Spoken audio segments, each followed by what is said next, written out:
आइए बच्चों, आज हम जो बताएंगे बहुत ही इम्पोर्टेंट है।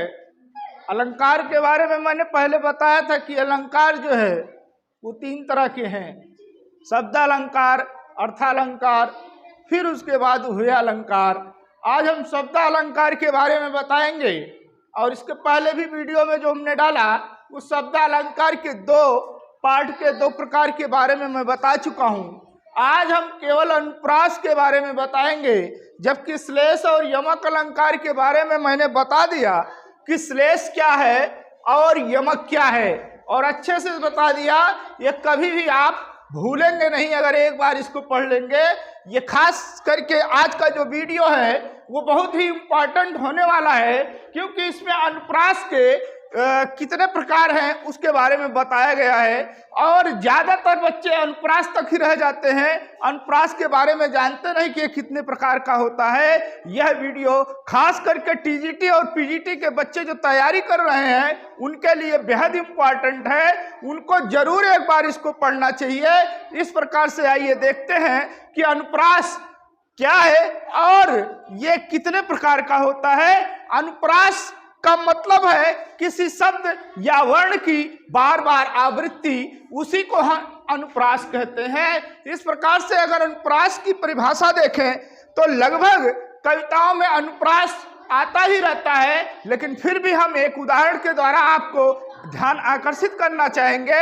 वो उदाहरण आपको देते हैं जो आप पढ़ चुके हो, और जानिए कि चारुचंद्र की चंचल किरणें खेल रही हैं जलथल में। यहाँ चारुचंद्र जो बात आई हुई है, जो वर्ण आए हुए हैं, वो अनुप्रास का ही उदाहरण है। इस प्रकार से हम देखें कि अनुप्रास क्या है, तो अनुप्रास शब्द, वर्ण या वाक्य की आवृत्ति को ही अनुप्रास कहा जाता है। इस प्रकार से हम देखें कि अनुप्रास कितने प्रकार के होते हैं, तो हम अनुप्रास को 5 भागों में बांटे हुए हैं। अर्थात अनुप्रास अलंकार जो होता है वो 5 प्रकार का होता है। नंबर 1 छेका अनुप्रास, नंबर 2 वृत्ता अनुप्रास, नंबर 3 अंत्या अनुप्रास, नंबर 4 श्रुत्या अनुप्रास, नंबर 5 लाटा अनुप्रास।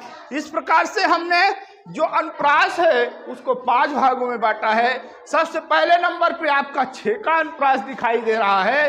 अर्थात ये छेका अनुप्रास क्या है, इसकी जो हेडिंग है, इसका जो टाइटल नेम है, उसको आप जानिए।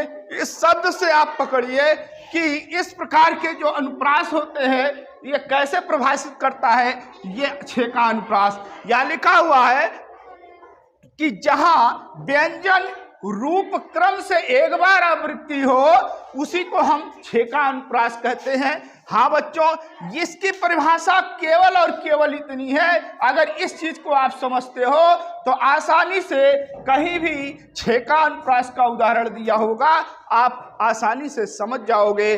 देखिए, छेका अनुप्रास जहां व्यंजन की रूप क्रम से एक बार आवृत्ति हो, इसका उदाहरण दिया हुआ है रीझ रीझ रहस्य रहस्य हंस हंस उठे। यहाँ देखिए, एक शब्द की आवृत्ति 2 ही बार घुमाई गई है, अर्थात रीझ रीझ। यह कह भी रहा है कि व्यंजन की रूप और क्रम से एक बार आवृत्ति हो, तो यहाँ एक बार आवृत्ति आपको दिखाई दे रही है। इसलिए ये जो उदाहरण है ये छेका अनुप्रास का उदाहरण है। यहाँ देखिए रीझ रीझ और रहस्य रहस्य हंस हंस, ये देखिए कि जो हमारे शब्द हैं एक ही बार आवृत्त हुए हैं, इसलिए इसे हम छेका अनुप्रास कहते हैं। दूसरा नंबर पे आता है वृत्त्या अनुप्रास, जहां वृत्ति के अनुसार वर्णों की आवृत्ति बार बार हो। अब देखिए, यहाँ वर्ण एक क्रम में एक बार आवृत्त नहीं हो रहे हैं, बल्कि कई बार आ रहे हैं, उनकी आवृत्ति कई बार हो जा रही है। ऐसे जब भी कविताएं आए या पद्यांश आए तो उसमें आप देखेंगे कि वृत्त्या अनुप्रास होगा।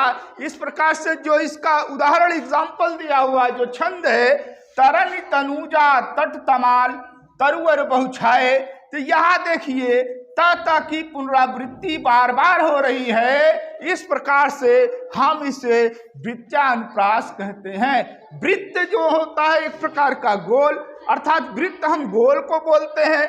जो गोलाकार आकृति होती है उसको हम वृत्त बोलते हैं। उसी प्रकार से इन शब्दों को बार बार आना क्या कहलाता है, वो आपका वृत्तानुप्रास कहलाता है। इस प्रकार से बच्चों नंबर 3 पर दिया है अंत्यानुप्रास। अंत्य का मतलब अंत, अर्थात पदों के अंत में जो हमारे तुकांत शब्द होते हैं वही अंत्यानुप्रास कहलाते हैं। अर्थात कोई भी पद लीजिए उसके लास्ट में तुकांत शब्द आते हैं, वो तुकांत ही क्या कहलाते हैं, आपके अंत्यानुप्रास कहलाते हैं। अर्थात वर्ण या शब्द की आवृत्ति जो अंत में आती है वही हमारा अंत्यानुप्रास कहलाता है। इसके उदाहरण में हम देख सकते हैं कि रघुकुल रीति सदा चली आई, प्राण जाए पर वचन न जाई। तो यहाँ आई और जाई दोनों शब्द को देखिए,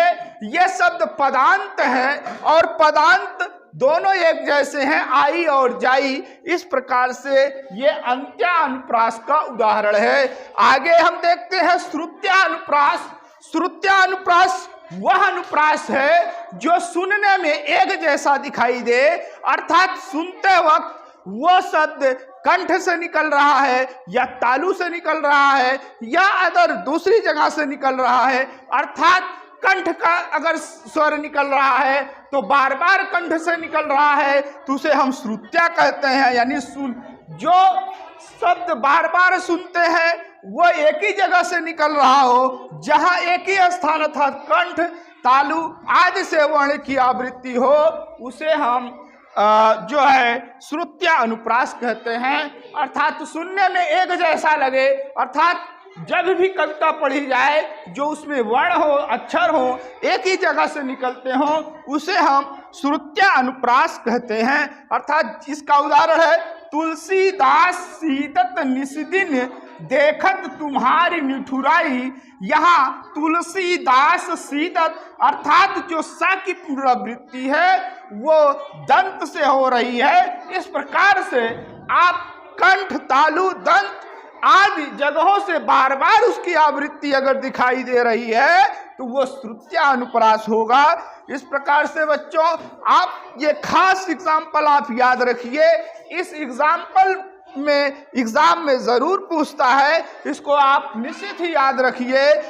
और लास्ट में है लाटा अनुप्रास। लाटा अनुप्रास ये है कि जहां एक शब्द या वाक्य खंड की आवृत्ति एक से अधिक बार हो या बार बार हो, उसी को हम लाटा अनुप्रास कहते हैं। इसका एक उदाहरण यहाँ दिया हुआ है, राम हृदय जाके नहीं विपत्ति सुमंगल ताही। राम हृदय जाके नहीं विपत्ति सुमंगल ताही, अर्थात पहली लाइन का दूसरी लाइन में ही क्या हुआ है, दोबारा आया हुआ है। अर्थात दो बार आना ये लाटा अनुप्रास का उदाहरण है। इस प्रकार से हमने कुंडलिया में भी देखते हैं कि जो वाक्य जो है बार बार आते रहते हैं वो भी लाटा अनुप्रास के उदाहरण के अंतर्गत आते हैं। इस प्रकार से बच्चों आपने अनुप्रास के बारे में देखा कि अनुप्रास क्या है और अनुप्रास कितने प्रकार के होते हैं, और आप ये एग्जाम्पल ये उदाहरण भी देखा। अगर इसको आप अच्छे से पढ़ लेंगे तो कभी भी एग्जाम में गलती नहीं करेंगे। खास करके टीजीटी और पीजीटी के जो एग्जाम होने हैं, चाहे वो झारखंड के हो, चाहे वो यूपी के हो, चाहे वो राजस्थान के हो, चाहे बिहार के हो, तो जो भी हिंदी सब्जेक्ट से अपनी तैयारी कर रहे हैं, टीजीटी पीजीटी की तैयारी कर रहे हैं, उनके लिए खास करके ये वीडियो है। इसको समझिए, इसको जानिए और इसके आगे अच्छी जानकारी पाने के लिए हमारे चैनल को शेयर और सब्सक्राइब जरूर कीजिए। धन्यवाद।